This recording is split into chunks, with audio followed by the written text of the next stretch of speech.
Tender 1800 కోట్లకు పిలువబడింది. Work award అయింది 1800 crores కి. ఫైనల్ గా ఎంత అమౌంట్ పోయింది స్పీకర్ గారు? 4500 కోట్లకి. అసలు ఎప్పుడు ఎక్కడ స్వతంత్ర భారతదేశంలో గత ప్రభుత్వం చేసిన అవినీతి, కరప్షన్ ఇరిగేషన్ శాఖలో ఎక్కడ జరుగుంటదు.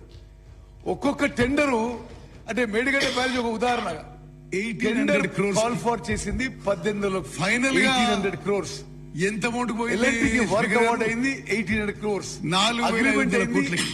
1800 కోట్లు ఎక్కడ 1800 భారతదేశంలో కోట్లు పెంచుతూ పోయి గత ప్రభుత్వం చేసిన అవినీతి, కరప్షన్ ఇరిగేషన్ శాఖలో ఎక్కడ జరుగుతుంది. ఏజెన్సీకి ఒక్కొక్క టెండర్ 500 కోట్లు అంటే మేడిగడ్డ బ్యారేజ్ ఒక ఉదాహరణ పని చేయించిందంటే టెండర్ కాల్ ఫార్ చేసింది 1800 crores.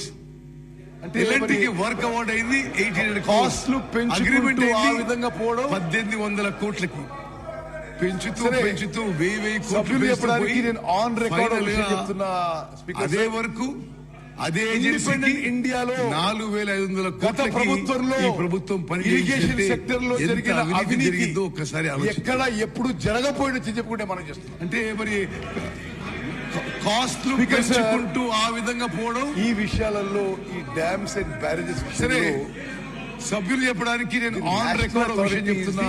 National dam safety authority independent ఇండియాలో గత ప్రభుత్వంలో వాళ్ళే ఇరిగేషన్ సెక్టర్ లో జరిగిన అవినీతి ఎక్కడ ఎప్పుడు జరగపోయిన చెప్పుకుంటే మనం చేస్తున్నాం.